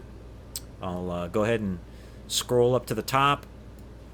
We've got James Frost is with us tonight, e-biker. James is continuing to update his beautiful papercraft build of the Starship Enterprise E version. He's posting pictures of it on the our Google page, so make sure you stop by and check that out. James is doing a fantastic job on that, and also explaining what he's doing, so people that are interested in getting into papercraft modeling can follow along and learn a lot about what James is doing there. And I'm sure if you have any questions, James will be happy to answer them and help you out. We've got American Legend here. 2000 SPQR, that's Calvin Sweet. Thanks again, Cal, for sending that Colossus. I couldn't believe it. I thought when I sent them to you, you were gonna keep them in your collection, and but thank you so much. I guess he heard me talking about how much I liked it and everything, and I got it all set up and got his sound and his movement working, and he's on display in the model room. So thanks again for that, Cal. We'll treasure that one. Mike Scarola's here. Caesar, Chuck Brooks, Mark Shue, Chris with Classic Plastics here. Chris, I've been noticing your channel's a little slow. I guess you're busy at work. We're missing your modeling updates, buddy. Hopefully they aren't working you too hard at work, and you can get back to putting out regular videos. We're all missing those regular updates. I know you got some really cool projects going on right now. Chris is building the classic War of the Worlds Martian war machine with sound effects and a beautiful hand-painted stand that he worked on for that over on his channel, guys. So hop by his channel, Classic Plastic 101, and check that out. Michelle Bennett's with us tonight. Rocket Boy. Heath Tompkins from Australia. Glad to see you tonight, Heath. Hope you enjoyed the Star Trek the Motion Picture video there. I know Heath is a huge Enterprise refit fan. Got Oddball here with us tonight. Modeler X. Federation Shipyard. That's Dennis. Nice to see you, Dennis. Dennis is currently building the 350 TOS Enterprise, doing a wonderful job on that. Kenny with Mindless Model Works is here. Nice to see you, Kenny. Brian Knowles, John Petrie. John has been posting some updates on his refit. He's getting really close to the end of his 350 scale model. John, I think it's one of the nicest refits I've ever seen done. You just did an outstanding job on your model, and you should be really proud of it. And on top of that, fighting through all the various roadblocks that you had to fight your way through along that build, it's just incredible the way you made such a comeback on that, and it's just a testament to being determined and making up your mind that it's just a model and you can make it work no matter what happens, and sticking with it. It's a real tribute and beautiful job on the model. Can't wait to see it all finished up, John. Let's see, we've got Alpha Trion here with us tonight. Derek Sabora, Dan Harris, Gary M., Jim Clark. We got a big crowd tonight. Mark Shue. I think Mark posted on the Google page that he went to a model show this week. I hope it was a good show, Mark.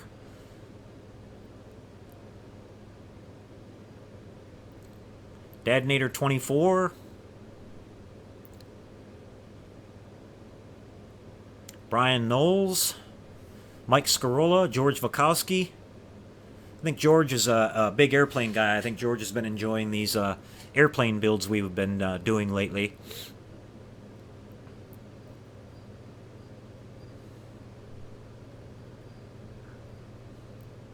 Looks like I'm a little late in the running down the names here. Some of the people, as I'm scrolling down, said they were signing off for the night. So hope you guys enjoyed the show.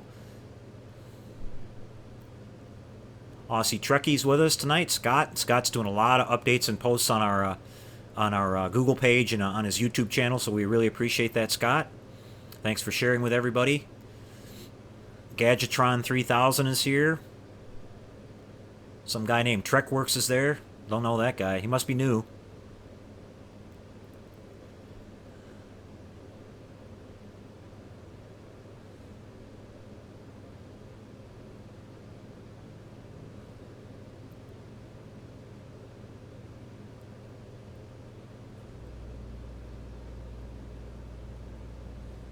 Blue Line 308. I don't think I've seen that name before. Nice to see you with us.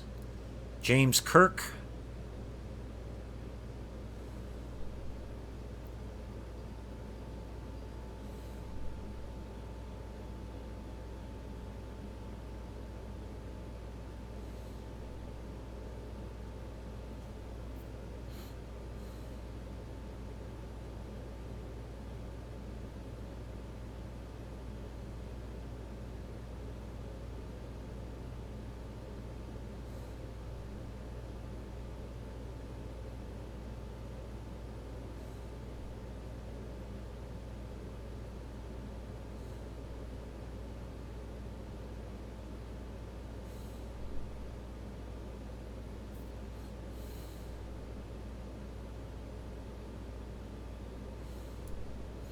Okay, well, I made it down to the end of the list, guys. Oh, SF Modelers here. DeWitt, nice to see you, DeWitt. And please give a nice thank you to DeWitt. DeWitt's still doing a fantastic job getting me the notes every week from the chat session, guys. So DeWitt doesn't get a chance to say much. He's trying to do his job there and keep track of those notes. So glad you're here with us, DeWitt. I hope you enjoyed that Star Trek interview there, too. I know he's a big Trek fan. Starting to see a couple of questions pop up. Let me see.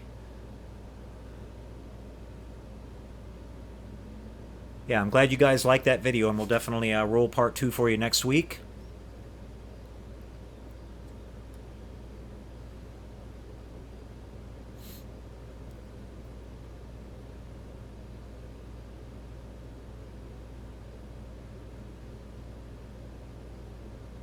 Oh, Edward Mitchell, I think he might be new. Edward's got a question. Can I preserve a clear part such as a windshield after model glue has dripped on it? Well, a couple of episodes ago, I showed a little segment, Edward, on our show here on how you can actually repair a windshield that's happened to. Basically, you just take some really fine sandpaper, like 1,000 or 1,200 grit sandpaper, and wet sand it with some water until you get, most of the stain gone, and then you're going to take some polishing compound, like some automobile fine paint polish compound, put it on a little towel, and just keep buffing it, and it'll clear that sucker right up like it's brand new. We did a little demonstration of that quite a while ago when Jeremy was still here. He dripped a little bit of glue on one of his car windshields that he was working on, and we showed how you repair that here on the show. I can't remember which episode it was. It's been a while ago. It's been a couple months ago, but anyway, that's basically in a nutshell how you can repair that, Edward. If you look on YouTube, you might even be able to find a video specifically about that from somebody. Looks like John has to check out. Good night, John. We'll see you next week.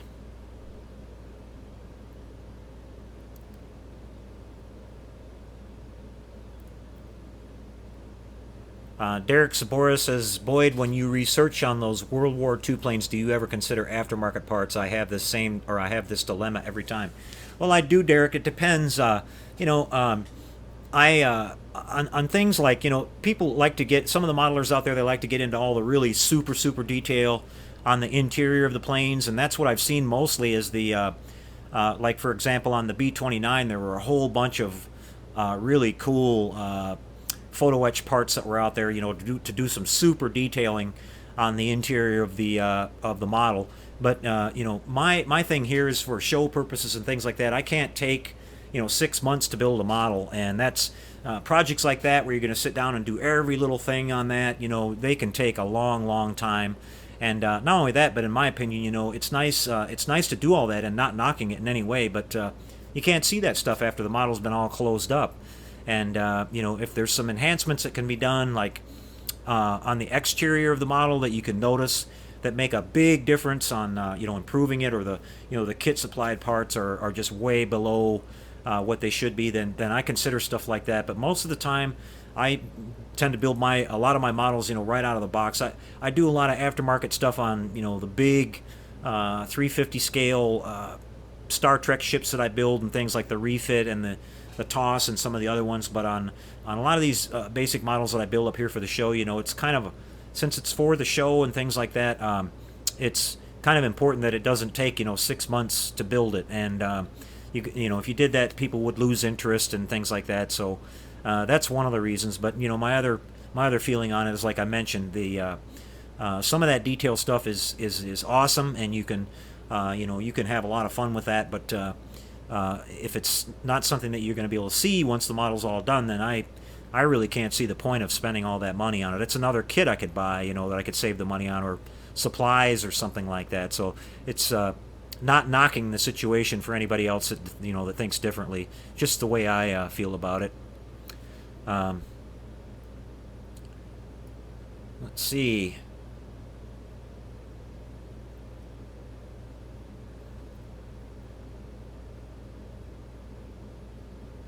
Dan Harris is asking, how do you seal decals on a clear part like the Blue Thunder cockpit?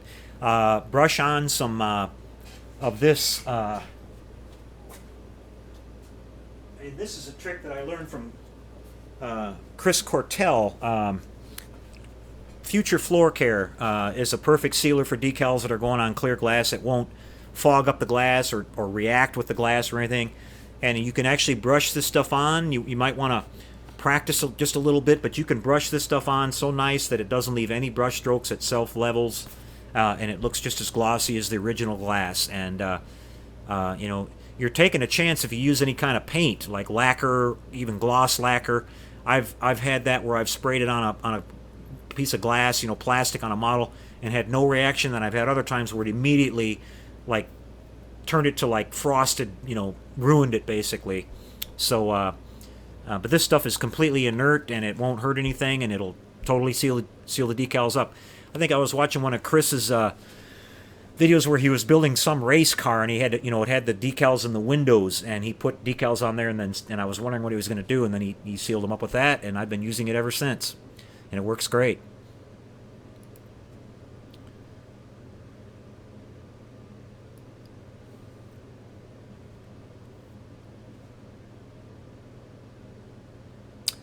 Dennis with Federation Shipyard is asking, have I gotten my 1350 Reliant conversion kit yet? I haven't gotten it, Dennis, but I just got an update from Don over there, I think 2 or 3 days ago in the email, and he's working his way along. You know, he had an operation over the winter on his shoulder, and that slowed him down on his casting a little bit, and also he lives somewhere up in the Midwest, and it got too cold to do any casting in his garage, so it slowed him way down. He was hoping that he was going to have a couple people helping him cast, but those guys turned out not to be available, and but he's working his way through. People are getting their kits, and he told me that it won't be too long before I get mine. He basically announced that Jeff over at JT Graphics has produced the decal set for it, the actual Reliant decals and 1/350 scale, a complete set, and he's going to include those with the price of the kit. And so anybody that's already bought the kit, all you'll have to do is send him the postage, and he'll send you the decals.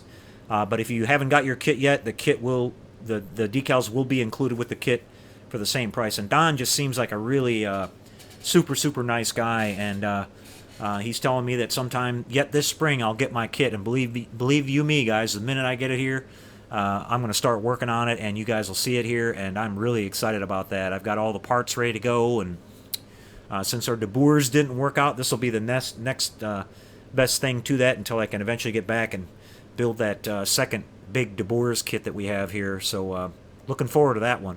It's a beautiful kit. I know Armando DLC Model Works has got one of the kits already, and he showed it to us one night on Uvu, and it's a beautiful kit. So it's worth every penny. Looks like Heath is checking out. Yeah, it's starting to run late for people here. We had a long show tonight.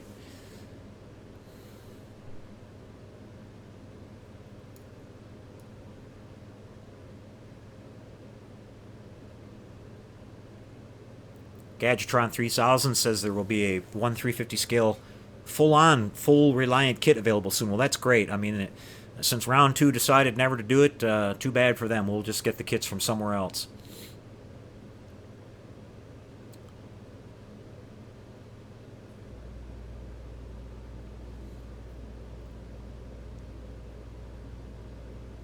George Volkowski says, did you do the seam work on the NASA? Yes, I did, George. I filled in the little seams with putty.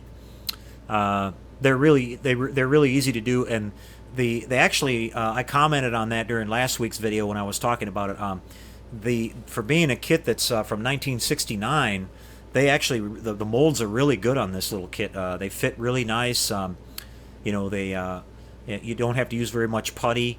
We'll see how that goes when we get into the bigger rockets. You know, I'll show you some parts that I'm kind of preparing for next week's show. But this is the some of the parts for the Saturn 1B, and you can see we're going to start getting into quite a bit bigger, and then even bigger yet for the Saturn 5.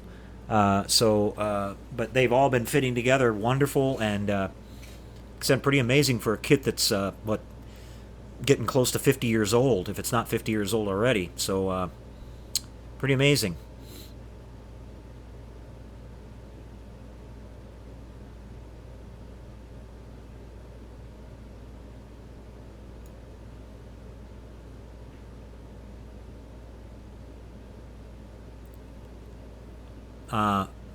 Omar is asking, he had some decals melt when used Tester's clear coat. Model is a Tamiya Benz race car. Ever had that happen, and what do you suggest for a clear coat? Well, I guess I've been lucky, Omar. I haven't had any decals actually melt. I've had some disintegrate, and that was because I didn't pay attention, and I was using some aftermarket decals that were printed with an inkjet printer, and I didn't, top coat them with some lacquer or something like that, and dipped them in water, and they just dissolved basically. But I haven't had any melt. That's kind of a weird one there. So I'm assuming they were probably destroyed then. I don't know what to tell you. Most of the time when I'm doing a gloss, I'm using my automotive clear, which is an acrylic urethane, and it's pretty much inert. It doesn't attack anything. I've never had it attack any of my decals. And on my other models, I'm using Tester's dull coat. So I don't really spray much out of the can stuff besides dull coat now. Some of you guys might have some different experiences with that, but Tester's dull coat, which is lacquer, I've never had that attack anything as far as decals go. So I'll usually spray a coat of Tester's decal bonder on it first, and that kind of seals them. Then I'll hit it with my dull coat. And since the two are made to work together, I guess I've been lucky that way. I've never had any reaction, but that's kind of strange. Maybe somebody here can give you some more information about that one.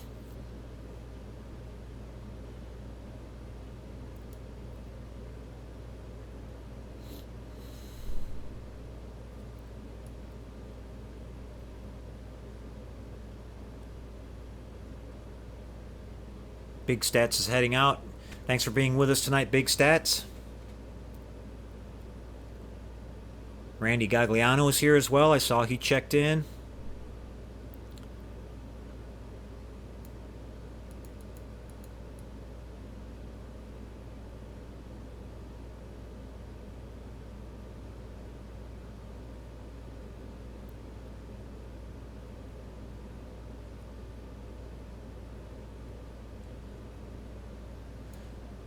I'm not seeing too many more questions popping through, guys, so I think I'm going to go ahead and call this a wrap. It looks like it's getting pretty late for everybody, and I don't want to hold everybody up here all night. But I'm glad you guys enjoyed the show tonight.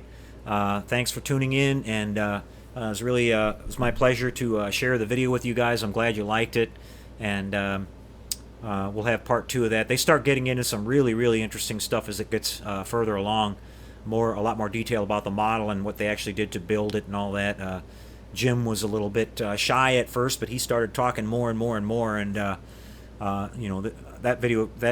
interview could have went on. Well, it actually did go on most of the day, and what you're seeing is that whole thing. I edited it all together, but the information we got there was just once in a lifetime opportunity. So, like I said, we'll be back with that next week.